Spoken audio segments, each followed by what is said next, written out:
Welcome back to this episode of Inside RIC Athletics. I'm Andrew McCarthy, and to my left, I am joined by a sophomore of the women's tennis team, the native of Smithfield, Rhode Island, Erica Botelho. Erica, thanks for joining us today. Thank you for having me. Good season once again for women's tennis here at Rhode Island College, making it all the way to the LEC championship match. Unfortunately, dropping to the Beacons of UMass Boston. But give us your overall thoughts on the season. What went well? What do you think you need to improve on? But judging by late recent history and into this year, it looks like the women's tennis program is just as good of a spot as it has been recently.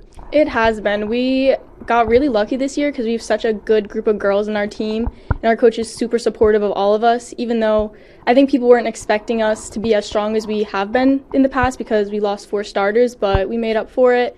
And we have really good team dynamic, and I think overall we just had a really good season. Let's get started on your doubles record mainly this year. You split some time between different teammates, but primarily played with Lauren Massera at number 1 doubles. And when she wasn't here, you were paired with Anna Vigoda. And again, very good records with whatever teammate you were paired with.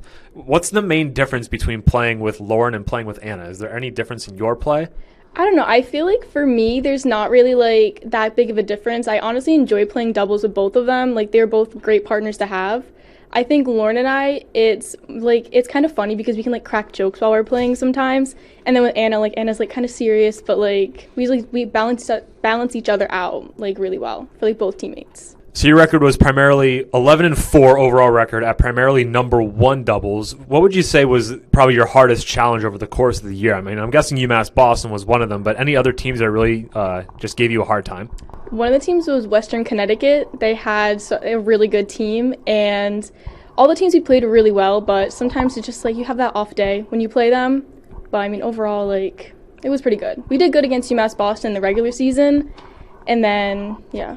Head coach Adam Spring just finished up his 12th season behind the helm here for Rhode Island College tennis. What has been probably you're still a sophomore. You still have 2 more years here for the program, but in your 2 years here, now halfway through your college career, what has Coach Spring really helped you with develop your game? He's really helped me like mentally not get too frustrated with myself, and he's really positive when we're playing, which is something I need when I'm like already like getting down on myself. So he always like finds a way to make everything more positive and like makes it not so like stressful when we're playing. Shifting now from doubles to singles, how does the mentality shift from knowing that you have a teammate on the court to help you out, whether that be Lauren or Anna, versus playing singles and going solo?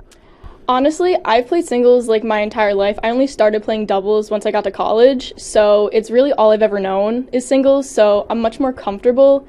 And like one thing with doubles is that like I'm never mad at my partner, but like it's easier to get mad at yourself when you play singles.